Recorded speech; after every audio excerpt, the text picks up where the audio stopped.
What's up, Sugaring community? This is SDC, also known as Fast Freddy. And today I want to talk about nice guys finish last, but assholes get kicked to the curb. So if you're on any type of alpha male or dating channel on YouTube, you'll know that feminine, heterosexual women are attracted to masculine men. That's sort of a no-brainer, but it's a question because a lot of the times, and a lot of us are in this beta position, sugaring position because of this, is we're trained by society to think, hey, women love the romantic guy, the guy that holds open doors, the guy they fall in love with the nerd, etc., etc. They fall in love with the R&B singer, etc. And that does happen, but the reality is women are attracted to strength, not weakness. And a lot of that stuff, there's a place for romance, but a lot of that stuff, when it comes off the bat and you're using it to court, it's seen as weakness.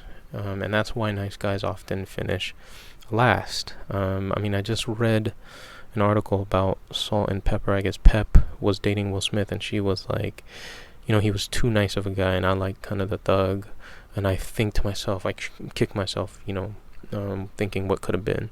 And funny thing is, Jaleel White, Urkel, was quoting that, saying I was the basically simp and we were wrong. And that's the fact of the matter, is that women, especially young girls who don't have experience, they're going to look at strength and the assholes who are aggressive and think to themselves, oh, that's masculine and I want that. Now the trick is, now you have feminism going the other way, and this is, the feminists who, obviously hate players. And I have nothing against feminism. As usual, what I say on this channel is, I believe that women should be treated fairly. Just they shouldn't be the same as men. They're different, and I think they kind of throw the baby out with the bathwater. So in this case, they're thinking, men have abused patriarchy, they've abused their power, and so they kind of go the other way. And this is where all these nerds and girls who've been hurt create these romance novels and R&B songs, and men create R&B songs to pander to women, etc.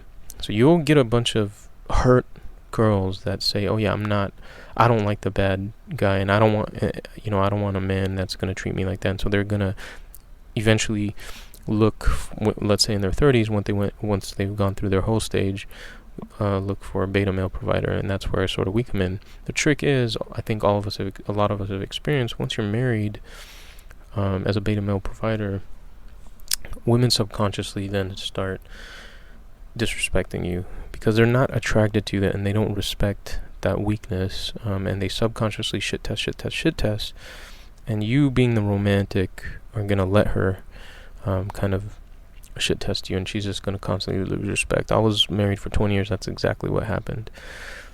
So there's a tricky balance to being, you don't want to be the nice guy and get shit on, and then at the same time, once you become an asshole, you are just gonna go through drama. You're not gonna be able to keep relationships. And it's important, I feel like I go through this for the sugaring community, obviously, because you need to understand, us SDs need to understand that the SBs are just women. They're just normal women. They're attracted to the same things. They just have put hypergamy and finance on the top of their list as to their priorities.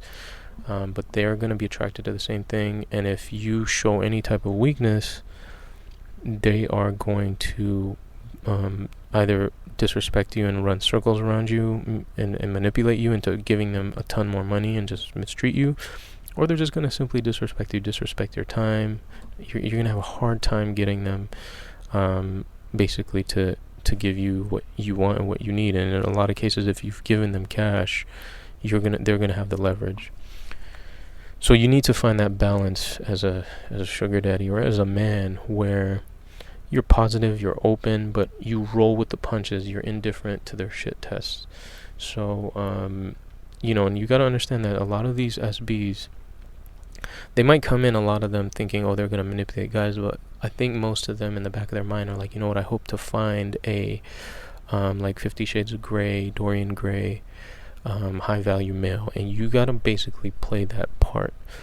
So it's important to understand that you want to find that balance of you are the businessman, you're the one in control, you're the one that is kind of qualifying girls. You have what they want, and they have to kind of work for you. Now the trick is, they're beautiful girls. You probably are not used to hanging out with beautiful girls, but you gotta treat them just like a normal girl. So, be open, be sweet. But the second you smell shit test, you gotta show strength. So any type of disrespect, you can't be, number one, double texting, expecting responses right away, and then showing neediness, and then at the same time you can't be taking disrespect like flakiness and things like that. You gotta move on to the next opportunity, and you have to put out that energy when you're basically qualifying them or trying to get them get their attention. And the thing is, they're going to be running into a bunch of beta males that basically are going to be begging them and throwing money at them, and some of them, that's what they want. But that's the thing, they're going to be like these Venus flytraps. Those ones are going to be like the Venus flytraps where they're just going to be manipulating weak men, and you don't want to be in that position. You want a good arrangement with a good girl, and you guys want to have fun, and you want her to respect you and be responsive, and and give you attention and meet you. So you got to find that balance. You can't be so romantic, so needy in the beginning, and then at the same time, obviously you don't want to be an asshole, because then they're going to feel like, oh my god, I'm in danger. You got to find that middle ground, and be opening, be sweet, but indifferent to any of her shit tests, and also have a number of different options, and not just focus on one girl, so that when they do shit test you, you're not phased, and you can move on and kind of juggle and move on to the next girl. So I hope that makes sense. Make sure to like and subscribe. If you're a sugar baby or sugar daddy and you have comments, you know where to comment below, and I will talk to you later. Thanks.